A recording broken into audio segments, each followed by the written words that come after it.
Hai anak-anak hebat, semangat pagi semuanya. Jumpa kembali bersama Bu Guru ya. Assalamualaikum warahmatullahi wabarakatuh. Anak-anak, hari ini apa kabarnya kalian semua? Bu Guru selalu harap dan doakan agar kalian senantiasa dalam keadaan sehat walafiat ya. Jangan lupa untuk selalu bersemangat. Pagi hari ini, Bu Guru akan menyampaikan materi pelajaran untuk SD kelas 5, tema 7, subtema 3, peristiwa mengisi kemerdekaan, pembelajaran ke-6. Namun, seperti biasa ya anak-anak, sebelum kita mulai, marilah kita awali pembelajaran kita dengan pembacaan doa terlebih dahulu, agar kita semua selalu diberikan kesehatan dan juga kemudahan untuk memahami materi pelajaran yang akan Bu Guru sampaikan pada pagi hari ini ya. Nah, anak-anak, apakah kalian sudah siap semuanya? Anak-anak, sikap kepahlawanan dan patriotisme tidak hanya dibutuhkan dalam meraih cita-cita kemerdekaan bangsa, namun juga dibutuhkan dalam mengisi kemerdekaan. Menghargai jasa para pahlawan. Bangsa yang besar adalah bangsa yang bisa menghargai jasa para pahlawan. Para pahlawan telah berjuang dengan mengorbankan harta, benda, jiwa, bahkan nyawanya untuk meraih kemerdekaan seperti yang sekarang ini kita nikmati.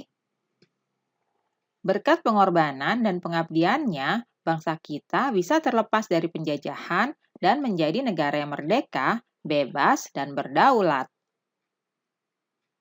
Kini, kamu sebagai putra-putri penerus bangsa mempunyai tugas untuk meneruskan cita-cita para pahlawan. Dengan mewujudkan bangsa Indonesia yang sejahtera, aman, damai, tertib, tentram, dan bahagia. Dengan demikian, kamu telah turut menghargai jasa para pahlawan. Nah, berikut ini adalah nilai-nilai kepahlawanan yang dapat kamu terapkan dalam kehidupan sehari-hari ya. Nah, anak-anak, nilai-nilai kepahlawan yang pertama adalah sikap rela berkorban. Sikap rela berkorban itu adalah sikap yang lebih mementingkan kepentingan bersama di atas kepentingan pribadi. Sikap rela berkorban dapat dibiasakan di lingkungan rumah, keluarga, dan juga masyarakat ya. Kita harus peduli kepada orang lain. Nah, nilai yang kedua itu adalah berjiwa besar. Berjiwa besar adalah sikap yang mau menerima segala yang terjadi dengan penuh kesabaran dan juga keikhlasan. Berjiwa besar dapat diwujudkan dengan mau menerima kekalahan dengan ikhlas, meminta maaf, dan memberi maaf.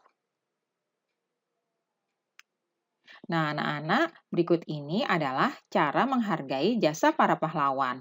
Coba kalian sebutkan ya, apa saja sih yang kalian bisa lakukan untuk menghargai jasa para pahlawan? Nah, yang pertama adalah meneruskan cita-cita para pahlawan. Kemudian yang kedua, mewujudkan bangsa Indonesia yang sejahtera, aman, damai, tertib, tentram, dan juga bahagia. Yang ketiga, menerapkan sikap rela berkorban, yaitu sikap yang lebih mementingkan kepentingan bersama di atas kepentingan pribadi. Dan yang keempat, menerapkan sikap berjiwa besar, yaitu sikap yang mau menerima segala yang terjadi dengan penuh kesabaran dan keikhlasan. Nah, anak-anak, itulah tadi cara menghargai jasa para pahlawan ya. Kalian bisa lakukan dalam kehidupan kalian sehari-hari. Berikutnya, ayo belajar dari masalah. Masalah yang pertama, bel tanda masuk berbunyi. Semua siswa masuk kelas. Ketika akan masuk kelas, tidak sengaja Bambang menginjak kaki Heru. Bambang meminta maaf kepada Heru, tetapi Heru justru memarahi Bambang. Heru menganggap Bambang sengaja menginjak kakinya. Persoalan sepele tersebut menjadi besar. Nah, anak-anak, jika kamu menjadi Heru, tindakan apakah yang akan kamu lakukan kepada Bambang? Nah, anak-anak, kalian bisa memaafkan Bambang karena hal tersebut tidak sengaja dilakukan oleh Bambang. Nah, yang kedua, jika kamu menjadi Bambang, tindakan apakah yang akan kamu lakukan kepada Heru? Yang bisa kalian lakukan adalah meminta maaf dan berjanji akan berhati-hati agar tidak terulang kejadian yang sama. Nah, berikutnya masalah yang kedua ya, anak-anak. Di kelasmu sering diadakan ulangan harian. Pernahkah kamu mendapat nilai yang kamu harapkan dan nilai yang tidak kamu harapkan? Bagaimana sikapmu ketika mendapat nilai yang kamu harapkan? Lalu, bagaimana sikapmu ketika mendapat nilai yang tidak kamu harapkan? Nah, ketika kita mendapatkan nilai yang kita harapkan, kita pastinya senang dan bersyukur karena mendapat nilai yang diharapkan. Kemudian, sikap kita ketika mendapatkan nilai yang tidak kita harapkan mungkin akan ada rasa sedikit kecewa dan bertekad untuk belajar lebih giat agar mendapatkan nilai yang lebih baik.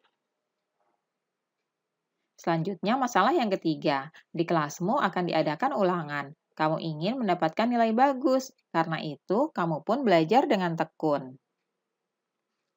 Nah, bagaimana sikapmu saat menghadapi ulangan? Apa alasannya? Coba kalian jelaskan ya. Kemudian, jika ada temanmu yang meminta jawabanmu, apakah kamu rela memberikannya? Mengapa demikian? Nah, anak-anak, sikap kita saat menghadapi ulangan itu adalah belajar sungguh-sungguh agar mendapatkan nilai yang baik sesuai dengan harapan.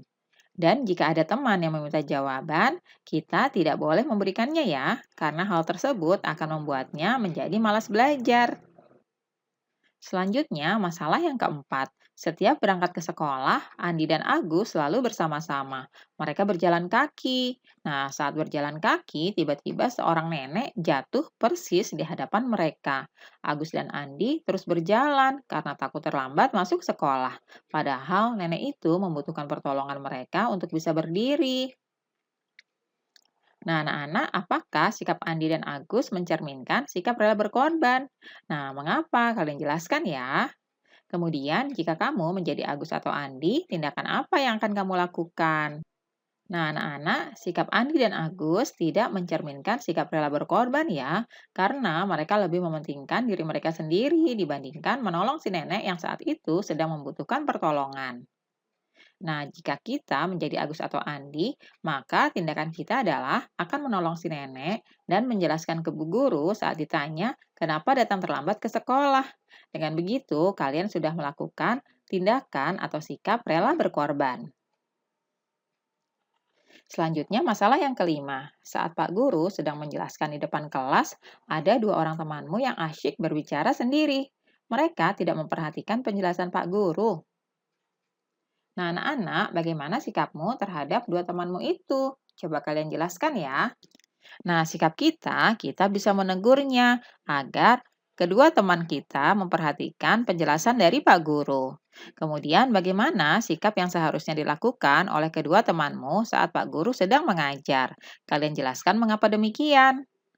Seharusnya kedua teman itu memperhatikan penjelasan dari Pak Guru, karena kita harus menghargai seseorang yang sedang berbicara, terlebih seorang guru. Nah, anak-anak, itulah tadi beberapa masalah dan cara untuk mengatasinya ya. Anak-anak, alhamdulillah pembelajaran hari ini sudah selesai ya. Terima kasih sudah menyaksikan video pembelajaran pada pagi hari ini. Semoga bermanfaat untuk kalian semuanya. Sampai jumpa lagi pada video pembelajaran selanjutnya ya. Salam sehat dan tetap semangat. Wassalamualaikum warahmatullahi wabarakatuh.